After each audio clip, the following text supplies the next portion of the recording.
Hi friends, ഇന്ന് മുതൽ നമ്മൾ പുതിയൊരു സീരീസ് സ്റ്റാർട്ട് ചെയ്യുവാണ്. ഒരു ക്രാഫ്റ്റ് സീരീസ് ആണ്. അതായത് ഫെയറി ഗാർഡൻ സെറ്റ് ചെയ്യാനുള്ള മിനിയേച്ചർ ആക്സസറീസ് ആണ് ഈ വീഡിയോയിൽ ഞാൻ ഷെയർ ചെയ്യുന്നത്. നമുക്ക് നമ്മുടെ വീഡിയോ സ്റ്റാർട്ട് ചെയ്യാം. ആദ്യം തന്നെ ഞാൻ ഈ ബൗളിലേക്ക് കുറച്ച് പ്ലാസ്റ്റർ ഓഫ് പാരീസ് ഇടുവാണ്. ഇത് നമ്മുടെ ആക്സസറീസ് ഉണ്ടാക്കാൻ വേണ്ടിയിട്ടാണ്. അതുപോലെ തന്നെ ഫെവിക്കോളും കൂടി ഒഴിച്ചു കൊടുക്കുകയാണ് ചെയ്യുന്നത്. നിങ്ങളുടെ കയ്യിൽ എയർ ഡ്രൈ ക്ലേ ഉണ്ടെങ്കിൽ ഇതിന് പകരമായിട്ട് അതും യൂസ് ചെയ്യാവുന്നതാണ്. എൻ്റെ കയ്യിൽ ഇപ്പോൾ കളേർഡ് ആയിട്ടുള്ള ക്ലേ ആണ് ഇരിക്കുന്നത്. അതുകൊണ്ടാണ് ഞാൻ പ്ലാസ്റ്റർ ഓഫ് പാരീസും ഫെവിക്കോളും കൂടി മിക്സ് ചെയ്തെടുക്കുന്നത്. എയർ ഡ്രൈ ക്ലേ ആണെങ്കിൽ കുറച്ച് കോസ്റ്റ്ലി ആണ്. അതേസമയം പ്ലാസ്റ്റർ ഓഫ് പാരീസ് നമുക്ക് ചീപ്പായിട്ട് കിട്ടുന്ന ഒരു ഐറ്റമാണ്. അപ്പോൾ ഇത് വെച്ച് നമുക്ക് ആക്സസറീസ് ഉണ്ടാക്കിയെടുക്കാവുന്നതാണ്. ഒരു പാക്കറ്റ് വാങ്ങിക്കുകയാണെന്നുണ്ടെങ്കിൽ നമ്മുടെ ഈ ഫുൾ ആക്സസറീസും നമുക്ക് ഉണ്ടാക്കിയെടുക്കാൻ പറ്റും. ഇത് നന്നായിട്ട് മിക്സ് ചെയ്തെടുത്ത് കഴിഞ്ഞു. ഇപ്പം നിങ്ങൾക്ക് കാണുമ്പോൾ മനസ്സിലാകും ഒരു എയർ ഡ്രൈ ക്ലേയുടെ ടെക്സ്ചറിലേക്ക് ഇത് വന്നിട്ടുണ്ട്. പക്ഷേ എയർ ഡ്രൈ ക്ലേയുടെ അത്രയും സ്മൂത്ത് അല്ല ഇത്. ഈ ഒരു മിക്സ് വെച്ചാണ് നമ്മൾ ആക്സസറീസ് റെഡിയാക്കാൻ പോകുന്നത്. റെഡിയാക്കി വെച്ച മിക്സിൽ നിന്ന് ചെറിയൊരു പോർഷൻ എടുത്തിട്ട് ജസ്റ്റ് കയ്യിൽ വെച്ച് നന്നായിട്ട് റോൾ ചെയ്ത് കൊടുക്കുക. ഇന്നത്തെ വീഡിയോയിൽ ഞാൻ കാണിക്കുന്നത് ഫെയറി ഗാർഡൻ സെറ്റ് ചെയ്യാനുള്ള കുറച്ച് മഷ്റൂംസ് എങ്ങനെയാണ് ഉണ്ടാക്കുന്നതെന്നാണ്. അപ്പോൾ അതിൻ്റെ ടോപ്പ് പോർഷൻ്റെ ഷേപ്പിൽ ഇതൊന്ന് ജസ്റ്റ് ആക്കിയെടുക്കണം.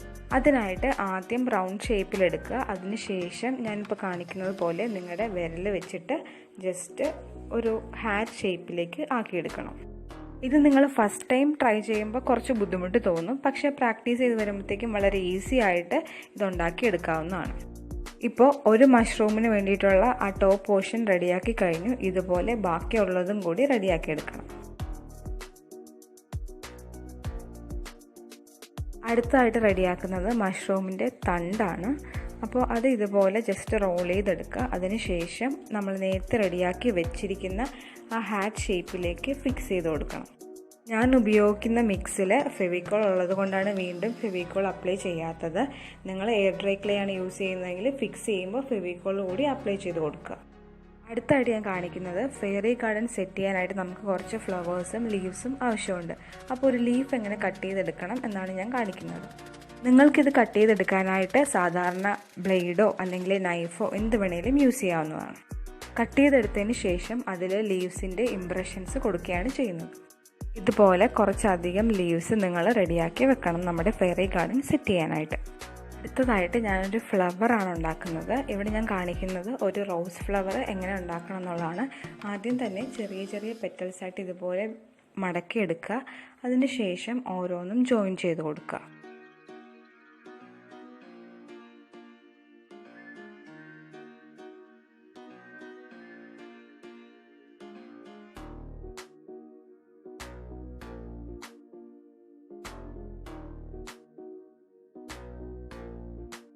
ആദ്യം റെഡിയാക്കി വെച്ച മഷ്റൂംസ് ഇപ്പോൾ നന്നായിട്ട് ഡ്രൈ ആയിട്ടുണ്ട്. ഇനി അതിലേക്ക് പെയിൻറ്റ് ചെയ്ത് കൊടുക്കുകയാണ് ചെയ്യുന്നത്.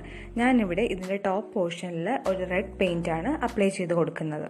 ഇപ്പോൾ ടോപ്പ് പോർഷനിൽ റെഡ് പെയിൻറ്റ് അപ്ലൈ ചെയ്ത് കൊടുത്തു കഴിഞ്ഞു. ഇനി ഇതിൻ്റെ മേളിൽ ചെറിയ ചെറിയ വൈറ്റ് ഡോട്ട്സ് കൊടുക്കുകയാണ് ചെയ്യുന്നത്.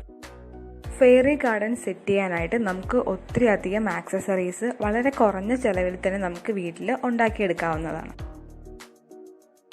ഇനി വരുന്ന വീഡിയോസിൽ ഇതുപോലെ ഓരോ ആക്സസറീസും ഞാൻ കാണിക്കുന്നതായിരിക്കും. അപ്പോൾ നിങ്ങൾക്ക് ഫെയറി ഗാർഡൻ സെറ്റ് ചെയ്യാൻ താല്പര്യമുണ്ട് എന്നുണ്ടെങ്കിൽ ഇതുപോലെ ഓരോന്നും ഉണ്ടാക്കി വെക്കുക. എന്നിട്ട് ഈ വീഡിയോയുടെ അതായത് ഈ ക്രാഫ്റ്റ് സീരീസിൻ്റെ അവസാനത്തെ വീഡിയോയിലായിരിക്കും നമ്മൾ ഗാർഡൻ സെറ്റ് ചെയ്യുന്നത്.